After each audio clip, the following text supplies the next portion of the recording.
राजधानी के पूर्वी दिल्ली के थाना मधु बिहार में एक कुख्यात बदमाश को पुलिस ने किया गिरफ्तार। पूर्वी दिल्ली डीसीपी प्रियंका कश्यप ने बताया कि आरोपी की पहचान चोहा उर्फ अमन उर्फ चंद्रभान के रूप में हुई है। डीसीपी ने बताया कि थाना मधु बिहार में जून 2021 में केस दर्ज किया गया था कि विनोद नगर के पास एक शशि केशला पर हमले का नेतृत्व किया था। हाल ही में इसने गाजियाबाद इलाके में फायरिंग भी की थी। मधु बिहार एसीपी अक्षत कौशिक, एसएचओ सतीश कुमार ने एक टीम गठित की। उस टीम में हेड कांस्टेबल मोहम्मद रहमान और देवेश शामिल थे। पुलिस को एक गुप्त सूचना मिली थी कि एक व्यक्ति जो पहले लूट, जबरन वसूली, हत्या के कई मामलों में शामिल था, मधु Bihar IP extension metro station के पास आने वाला है। पुलिस ने जाल बिछाया और दोपहर करीब 3:30 बजे एक व्यक्ति पैदल आया था।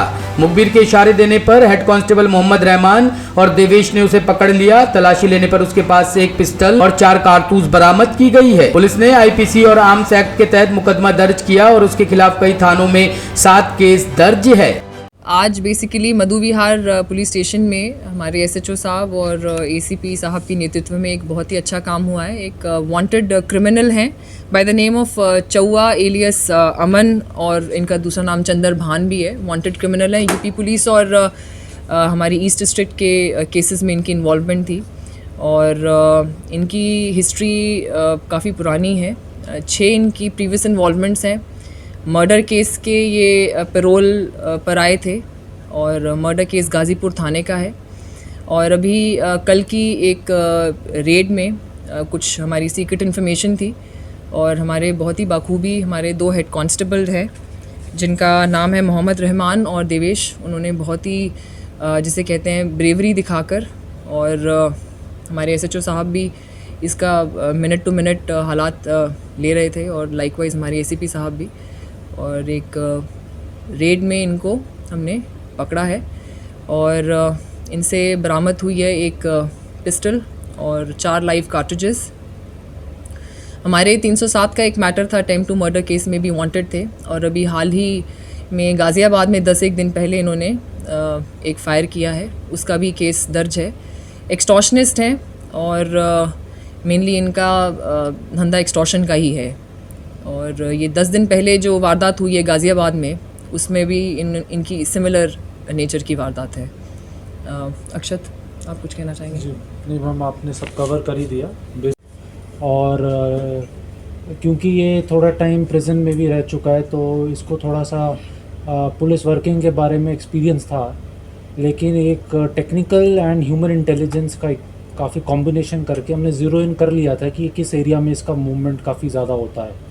तो उस एरिया के अंदर इन्फॉर्मर्स डेवलप करके एक तरीके से कल इसको पकड़ा गया है और इससे उम्मीद है कि जिस तरीके की ये आम लोगों की जो शिकायतें आ रही थी उस पर ज़रूर कंट्रोल आएगा।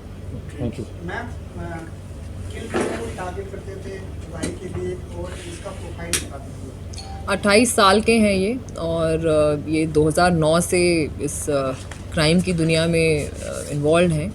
इनके ऊपर मर्डर केस भी, जैसा कि मैंने बताया, 2014 का मर्डर केस है और रॉबरीज़ में भी इन्वॉल्व हैं। और मेनली इनका पेशा यही है कि छोटे मोटे जो बिजनेसमैन हैं उनसे एक्सटॉर्ट करते हैं और इनको ये भी पता है कि किस तरह से किन के साथ एक्सटॉर्शन करनी है, जो ज़्यादातर पुलिस से आकर कंप्लेंट ना दर्ज कराएं। तो उस तरह के लोगों को टारगेट करते हैं ये। किसी गैंग से भी जुड़ा हुआ है? We are looking into it. अभी तफ्तीश जारी है। तो क्या वो किडनैप वगैरह भी कैसे, वो एक्सटॉर्शन का मतलब कैसे करते थे? वो थोड़ा सा सीक्वेंस बताइए। बेसिकली वही है कि प्रोफाइलिंग करते थे अपने एंड पर और जैसे कि मैंने बताया, प्रोफाइलिंग इस तरह से करते थे कि जिनका इनको पता है कि स्मॉल टाइम है और जो ज़्यादातर पुलिस के पास आने से कतराते हैं तो उनको जाकर ही वो टारगेट दें। मैम, पिस्टल ये कहाँ से खरीद के लेके आया था और कहाँ इसका कोई गोल है? अभी तफ्तीश कर रहे हैं। 2-3 जगहें इन्होंने बताई हैं। जब रेड्स होंगी, जब कुछ निकलेगा आपको ज़रूर बताएंगे। अभी तो एक ही है ये। टॉप स्टोरी ब्यूरो के लिए दिल्ली से रवि डालमिया की रिपोर्ट।